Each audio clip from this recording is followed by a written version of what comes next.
Hey, what is up? Welcome to this episode of the Entrepreneur to Entrepreneur podcast. As always, I'm your host, Brian Lofermento. And when I think about today's guest in this episode that you are in for such a treat with, I think of two words: emerging technologies. And that's because today's guest has really made a career out of being an early adopter to so many emerging technologies, which I'm sure you already know what the spoiler alert is for today's episode. We are going to be talking about how to actually leverage AI for your business. And we're going to do it in a way that Tom, today's guest, is so practical, because this is someone who is not going to get bogged down by all the technical things that are involved with AI and how they're built and how they're maintained. But this is someone who loves business and loves complementing business with powerful technologies that can move us all forward. So let me introduce you to today's guest. His name is Tom Sprinkle. Tom is a self-described early adopter with a passion for exploring new technologies and empowering others to leverage them. After graduating from UNC Chapel Hill, he began his career in 1992 with AT&T, rising to become a liaison between sales branches in Bell Labs. His drive for innovation led him to AT&T's emerging technologies team, where he helped launch 3 of his first e-commerce buying platforms. After AT&T, Tom moved to the West Coast, to California, and continued selling emerging business technologies. He stepped down as EVP of PSI Network to launch Blue Crush Technologies and co-founded Epic, which is a pioneering POTS replacement solution. In mid-2024, Tom relocated back to the East Coast, to Chattanooga, Tennessee, and refocused Blue Crush on artificial intelligence inspired by the city's vibrant tech community. Today, Tom helps businesses harness AI to transform operations and enhance customer experiences. I am so very excited to learn from Tom here today. He has a different sort of perspective on AI. It's funny, him and I had a phone call yesterday, and the first thing he said to me was, I'm not the guy who's writing the LLMs, but gosh, do I know how to use them and leverage them. So all of that is a perfect segue. I'm not going to say anything else. Let's dive straight into my interview with Tom Sprinkle.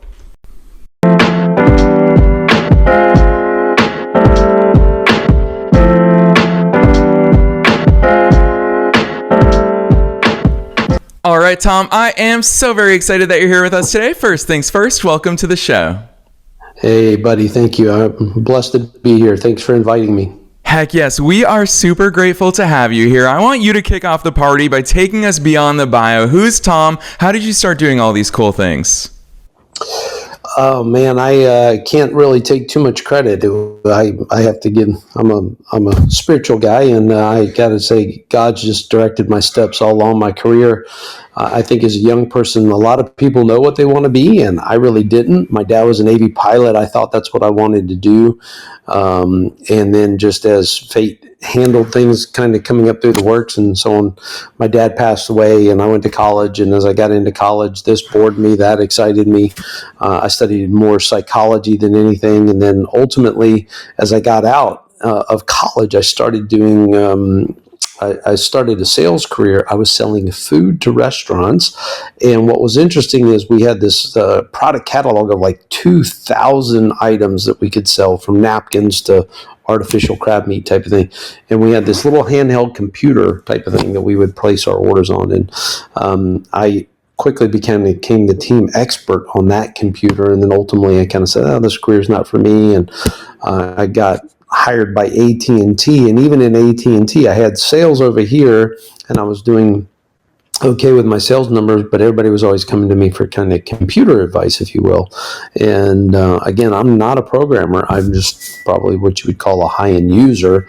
And I ended up, just kind of finding a little bit of a knack for technology and computers and helping people and stuff like that. Funny enough, 2 of my best friends that were growing up playing high school basketball and stuff with, both those guys ended up in IT, and I think I'm the one that taught them IT, and now they're CIOs or CTOs and stuff like that. So.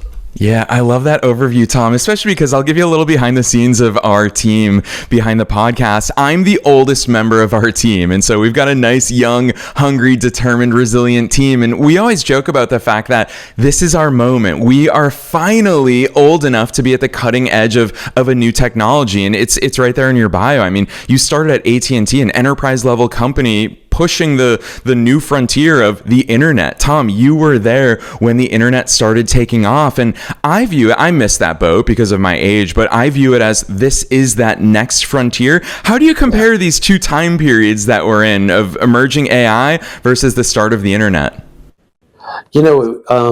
Great question. You're right. I was kind of there. I didn't really realize the moment that I was there, and you had all these executives at AT&T that were trying to kind of impress upon you the moment that we were in. But as I got to corporate and I was on sort of the kind of electronic services team or the emerging services team, I remember an executive sit there saying, this will change the way we buy products, right? Because the internet was just launching. And then on top of that, right on its heels was e-commerce, right? And that's actually where they ended up slating me, right? So a good friend of mine was developing Easy World Wide Web, what we called EW3. And that is sort of what we would now see as kind of templated web pages like you would see at GoDaddy or something like that. And then I was beginning to help build the e-commerce engines that you would bolt on to somebody's webpage to sell. So that was kind of interesting. How they kind of align with today is I think we are still scratching our heads as to exactly what the endless possibilities are. It's literally overwhelming to watch a new 5 to 15 AI tools being released virtually every day. And then the ones that are there and established, like Gemini, like ChatGPT, they're being reinvented and upgraded virtually, it seems like every month, right? I mean, the big release and then another big release, and it may be 3 months, but it's just happening so fast. So I think the truth be told, our imagination is our only limit at this point, especially with AI. Before, the internet gave you unlimited access to information with the internet. Now with ChatGPT, it gives you unlimited access to how to process that information, how to leverage that information, analyze it, and make informed decisions. It's often writing code now. People are writing code and then using ChatGPT to double check it, and then they're finding other things where I read an article this morning where it took over 1 million articles written on nuclear fusion and improved the process. It's just mind-boggling. So very similar in the regard that it is the next frontier, and we really have almost no idea where it's going to take us. Yeah, to piggyback off that point, I really want to pick on the fact that I love that part of where you started when the internet was coming up was within the world of e-commerce, because I am old enough to remember what my parents and my aunts and uncles were saying at that time. And a lot of them, there was some weariness about the internet. And they were saying, I'm not going to put my credit card, or I guess mostly back then it was debit cards. I'm not going to put my debit card information into some website. And this is long before HTTPS, that secure socket layer protection, was universal. Every single website these days pretty much has that. And so there was a lot of weariness. Whereas when I look at the AI landscape, and obviously I'm biased in my role as host of this show and interacting with entrepreneurs and entrepreneurs every day, it seems like the opposite. Everyone is over exuberant about AI. They want to use AI for literally everything, as a band-aid, as a fail-safe, as an analyst, as all of the use cases that you and I are going to talk about today. How's that different? Am I right about that weariness at the beginning of the internet? And how do you see that different from the over exuberance for AI today? No, I actually think you summed it up pretty well. I think you have a pretty good handle on it. I probably see that same thing where people are jumping in. I mean, I think ChatGPT was claiming that with their new emergence of imagery and stuff like that, that they added 1 million users in 5 days when they first launched. It took them, several weeks or months to get there. So everybody jumps on and everybody's trusting it more. And I think the primary reason for that is it's just so dang helpful, right? Whether it's summarizing articles and giving you the little nuggets you need and want, or whether it's brainstorming. I mean, I love to use it for brainstorming, where I'm getting ready to kick off an idea, and I kind of go in and I start throwing out some ideas and asking it for recommendations. better lines of approach. I was working with a company the other day, and they basically reinvented themselves 5 times over, and they're all different shades of gray, slightly off. And so I fed in all their different slight narrations to their story, and I had it consolidate and kick out the key bullet points, which were, anyway, it just makes it super easy. But I do see people jumping on board really fast. It's funny, I went around and talked to some 7th graders recently for a career day, if you will, and even they still see a little bit of the danger ahead of ChatGPT, of AI in general. In our robots and computers going to take over the world type of thing, right? That we've all seen in the movies forever and ever. And there is definitely some fear of that, because we're quickly approaching the age where computers are going to surpass human knowledge. And as they do that, will they begin to become a bit more autonomous and pose a threat, of which we've seen in the movies for all these years, right? So, the internet was a big unknown where the data was going to go, right? And now, so I would say it was probably, 70-30 cautiousness. Now it's probably 70-30, let's go, with about 30% caution thrown in. Yeah, it's interesting, and we'll get into all of these different considerations. But Tom, one thing that you said already here in today's conversation is that really all we're limited by, because these generative models are progressing so quickly, we're limited by our own imagination. And so that's part of what really drew our team to your work, is the fact that it's so clear from landing on your website, which listeners, you already know, we're going to drop Tom's website link down below in the show notes. But Tom, it's so clear to me that you view AI as part of the solution in all different facets of business. And I see too many people just leaning on AI for content creation or creating a social media calendar, these very basic applications. The week that you and I are talking, it's all the rage. Everybody is making cartoonized images of themselves. So people are just using these basic things. And that gets me excited, Tom, because I agree with you. Nobody's thinking outside of the box just yet. Talk to us about some of these outside of the box solutions and ways that you see it tangibly fitting in to our actual businesses, and not just some sort of entertainment factor and in basic content creation that we see so many people doing. Once again, you've hit on a key point. I totally see where businesses are kind of dabbling with it. And yes, the large language models, ChatGPT, Gemini, Perplexity, all those, they're in there kind of using them to consolidate research or brainstorm like we talked about. But when I kind of created Blue Crush AI. Again, I had a company called Blue Crush Technologies, and I sold a wide range of technologies. But as I decided to kind of focus down on AI, it was for that very purpose. I didn't see businesses really knowing how to engage AI and use it to their advantage. And I still see quite a bit of that. The thinking for me was we had to kind of make it tangible, bite-sized, easily accessible. And the cool part for me is, because I've been in the technology industry for 30 years, whether it's IBM, whether it's AT&T, or some other company you haven't heard of, many of them have already kind of taken AI and built it into their engines, right? So let's just use cybersecurity, for example. Cybersecurity has a ton of AI built into it, where it's looking for cyber threats and anomalies inside your environment where people are trying to kind of do some, erroneous things in there, right? And funny enough, now they're starting to use AI to try and test the defenses that they've put in place, right? So the defense is testing the offense, and the offense is testing the defense. And so AI is kind of opening up new frontiers there. So that's one. But my point there is that AI is built into the solution.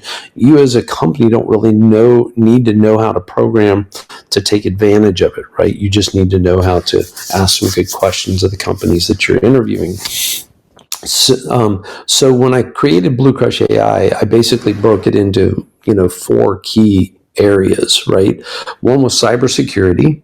One was kind of customer experience. The other one was more automation. And then the last one was more of what I would just kind of call that the custom deep learning model, right? Where you're basically going to have a company that's going to build an LLM and do their own kind of data warehousing on their own and trying to pull some things together. I'm not the guy to help bring you to how to use AI to help solve cancer. That's not my fit. My fit is to help the everyday business to be able to kind of take advantage of AI in a very practical way. So hopefully that kind of addressed your question there.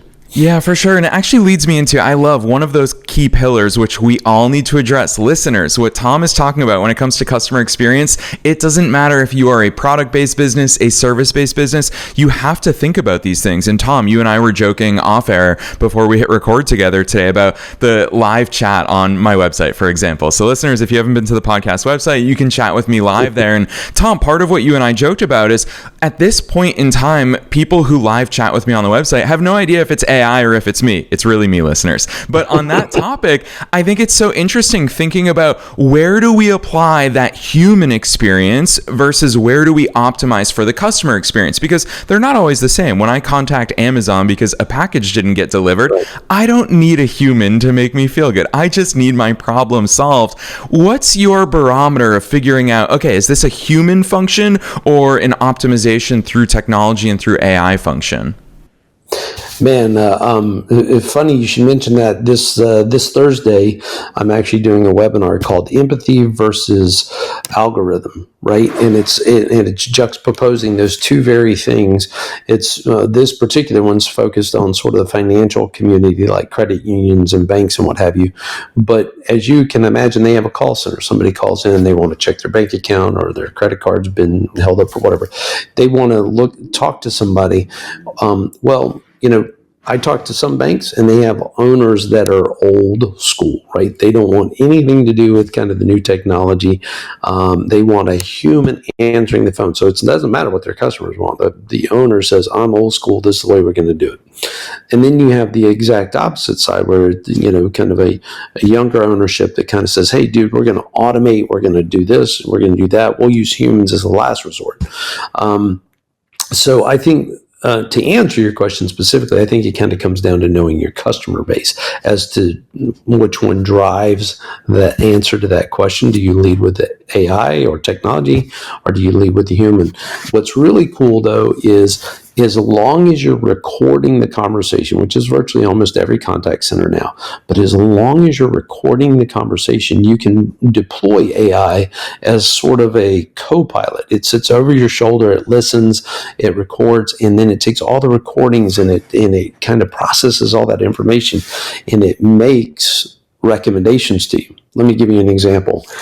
And I can't take credit for this. This wasn't mine, but a customer that I know of actually worked with a boot company, and the boot company was wise enough to deploy some AI into their contact center, right? And they realized that people were calling in and asking for square-toed boots, and the boot company didn't even offer it. Right. And AI recognized it, pointed it out, and then the customer ultimately kind of, read the summary notes, started offering a square-toe boot. Within 3 to 6 months, it went to their number one seller. Yeah, it's so interesting thinking about those real life applications because first things first, what I really want to point out, and Tom, it's so embedded in your approach that I hope listeners take it away from this conversation, is you went straight to, you have to know your customer. We can't get these valuable data insights unless we understand the business implications of it. The technology itself, as powerful as AI is, it won't solve the problems that we as humans aren't the driving forces behind. And so using that, I'm going to use the call center, and you talk about everything being recorded in that real life application of, hey, we actually don't offer these boots. Like, let's modify our service offerings there. What I really hear behind that is that goes beyond just the chat GPTs of the world. And Tom, that's part of the excitement for me having you on on air with us today is that you don't just view AI. I feel like everyone's rolling up AI to just be ChatGPT or Gemini or whatever large language model that they interact with. The scope of what you do looks at the depth and breadth of the way that AI is functioning in today's world. Give us some examples of those types of use cases rather than just talking with a large language model. Oh, absolutely. And so, as I said, for me, simplicity wise, I kind of created these, I'll call them buckets, the 4 different buckets: cybersecurity, even the contact center stuff. More and more of the AI intelligence is built in. Sometimes it's built into the phone system. Sometimes it's an AI product. It overlays and just listens to the recordings, as we said. But to your point, something that's very far away from the large language models is automation. And, man, I could just go on and on here. I think it's really where you're going to see AI do some amazing things in the whole marketing scheme. You already talked about it, the content creation and the placing ads and driving that. I have a ton of calls where people want me to help kind of use AI to do BDR, business development work for them, right? And making calls and so on and so forth. And there's certainly a place for that. And to me, that's kind of the, dipping your toe in the water. That's kind of easy. You can try it on your own. But where it gets a little bit more, let's roll up our sleeves and let's talk about a factory, a warehouse. And you can either put sensors on people and watch them where they move around and how they do and where they spend most of their time here versus there. And so AI can make recommendations as to how to more efficiently streamline your assembly line or your factory, right? You can also put those same sensors on the workers that are walking around picking up things and lifting, and it can tell you if they're lifting improperly. Are they lifting with their back or their legs, so to speak? And so now it can make coaching recommendations to prevent injuries. Let's use another one. I had a guy recently that I was on the phone with who manufactured large commercial doors, think gyms or warehouses with the roll-up doors and all this other stuff. And so basically, a company would contact him and say, hey, we're building this building. We need you to come out and inspect the door. He would go out, it needs to be 2 doors. They swing to the left or the right, in or out. They have kick plates and door handles and all this. So there's all these variations. And he would summarize his notes and he would send it off to the manufacturer. Manufacturer takes 3 to 4 weeks to get that door to him. And the door shows up, and he said on average, it was about 30% of the time the door was wrong. Well, guess what? That now delays the project another 3 or 4 weeks while they recreate it. So what we were doing was beginning to automate his notes and then his order process to the manufacturer, the manufacturer's confirmation of what comes back, and then the SKU numbers and this, that, and the other. And so what was weird, though, is sometimes it's handwritten, sometimes it's fax, sometimes it's an Excel spreadsheet. And so every time it was different, but we ended up, kind of categorizing each of the areas and teaching AI how to align this code to that product and so on and so forth. And he basically, this owner was very on top of it. He knew exactly how much time his team was wasting having to look in on that particular process, right? They were having to double check every order, and it was costing him an extra 30 minutes a person a day, right? And so he did the math, and he came up and he's like, man, this is a $100,000 problem for me over the course of the year. So I could hire 2 more employees, or I can pay for an AI system. The cool part about AI is if you pay for it, that automation, and you build it, now you can put as much workload on it as you want. If you hire 2 more people, they can handle whatever, 50 more projects a month or something. But AI is unlimited scalable, right? And so once you build it, you're there. So it comes down to this automate or populate conversation. And automation is a huge part of AI that will find its feet here pretty soon. Yeah, I love hearing the way you talk about that, Tom, because you are so effortlessly weaving not only throughout different use cases of AI, but now we're talking about different industries. And what we talk about with regards to a service-based business is very different from the manufacturing business. However, I always argue that every business underneath it has those same foundational elements. There's no other way around talking about your offer. Every single business on planet Earth has an offer. Every single business has that customer experience. So I love that you take these foundational elements. And Tom, I'm going to put you on the spot now and directly talk to your business mind, because what's fascinating to me about your process is it seems to me like step one is going inside of a business and taking inventory, figuring out what are all the things that are happening, who's doing it, what are those pain points, what are those types of questions that you ask of a business before you game plan and strategize. Where are we going to plug AI in to make this business function better? Oh man, my roots is not being a programmer or what have you. I mean, I'm not a technology guru, if you will. My roots are sales, and so I'm going to go back to my sales training, which is pain or gain, right? As a business, are you trying to gain something, or are you trying to alleviate a pain? While gain's wonderful, more times than not, most people are trying to kind of alleviate a pain. And so what I'll do is give me one manual process that's just driving you crazy, that's taking way longer than it should, that you're having to hire extra bodies for. And so that's the biggest thing is just kind of give me in. So whether it's accounts receivable, accounts payable, whether it's document processing of things coming in. I mean, we see this a lot with law firms. We see it a lot with collection agencies, banks, and credit unions. I mean, all these guys are doing a lot on that automation side we just talked about, because there is just so much paperwork processing type of thing. And so a lot of those guys will point to that as being their biggest pain. And then if you want to flip the script and kind of say, okay, let's talk about the gain side. Well, then you have customers that are talking about, hey, I need to expand my customer base, or I want to come up with a new product that's going to draw people to us, and so on. And so that's where you can really deploy AI to kind of move the needle on the gain side, right? More times than not, at the moment, sales and marketing guys are looking at the gain. Operation people are looking at the pain.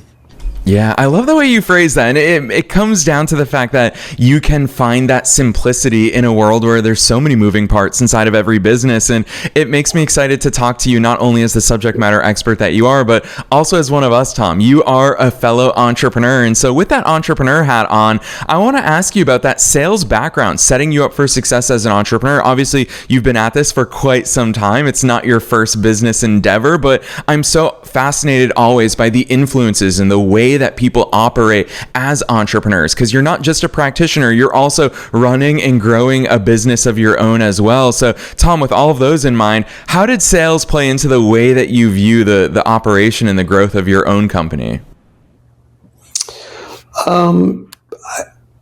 It's a fair question. I don't know that I've given it a ton of thought. I would venture to say that, sales really was just sort of my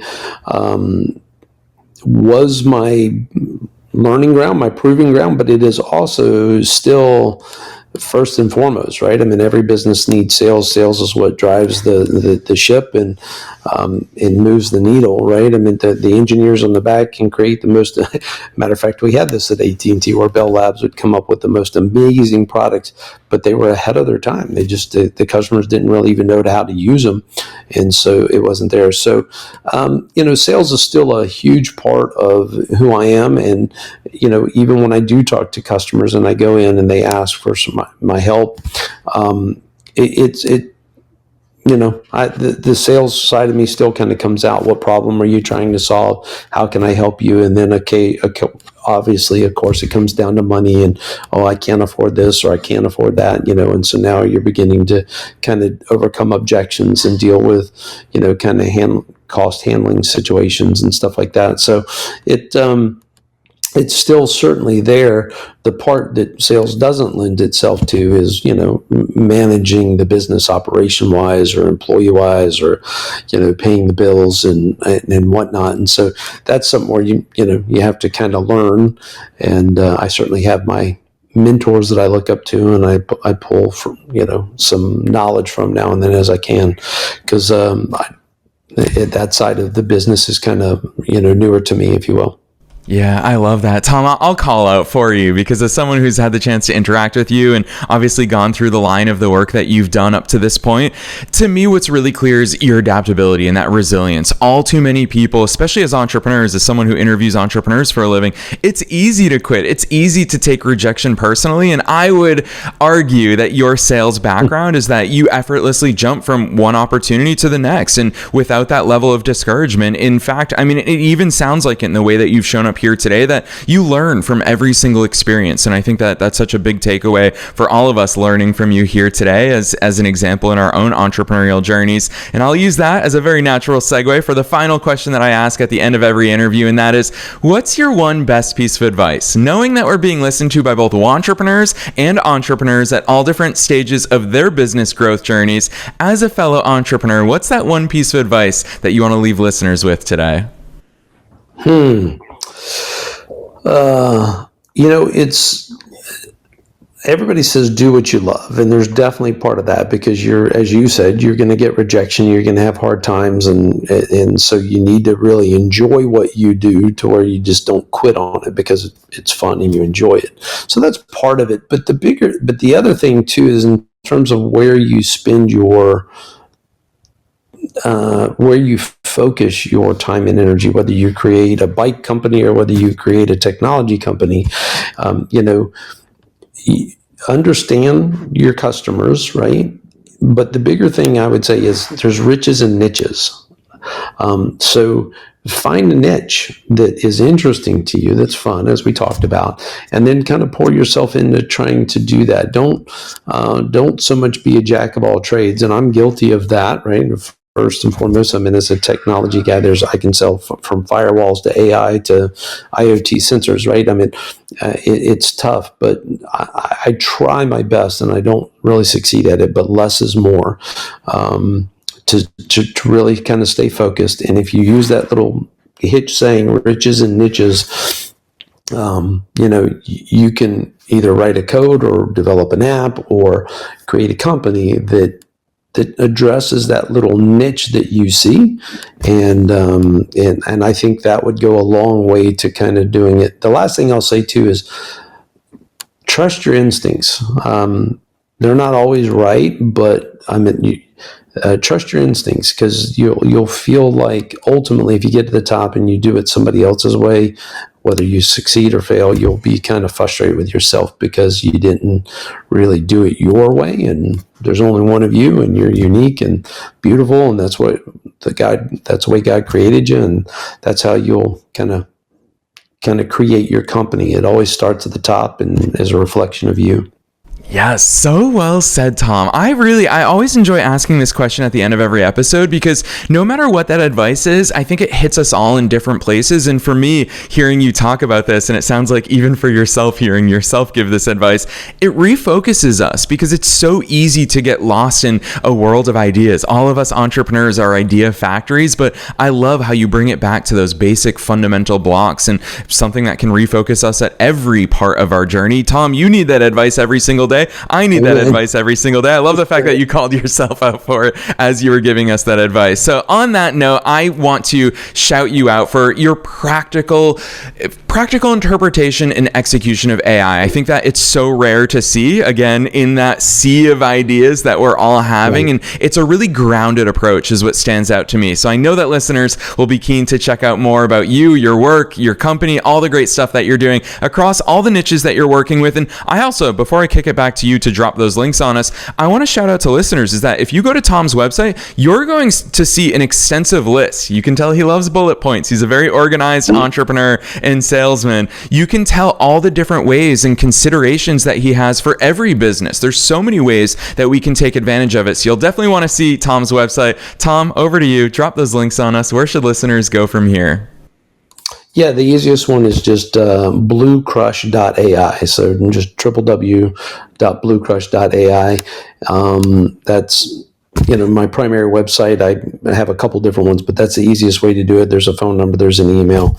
I'm not hiding. You can find me on LinkedIn, Tom Sprinkle, right? So I now live in Chattanooga, Tennessee, and in Central Time Zone. Would love to talk to anybody that wants to, have a conversation. Heck yes. And listeners, you already know the drill. We are dropping those links down below in the show notes, no matter where it is that you're tuning into today's episode. His business website is bluecrush.ai. You also see Tom's name, Tom Sprinkle, in the title of this episode. So you can find him on LinkedIn, but we're linking to it. So click right on through from down below in the show notes. Otherwise, Tom, on behalf of myself and all the listeners worldwide, thanks so much for coming on the show today. Absolutely, Brian. You're awesome. Thank you for what you do, buddy.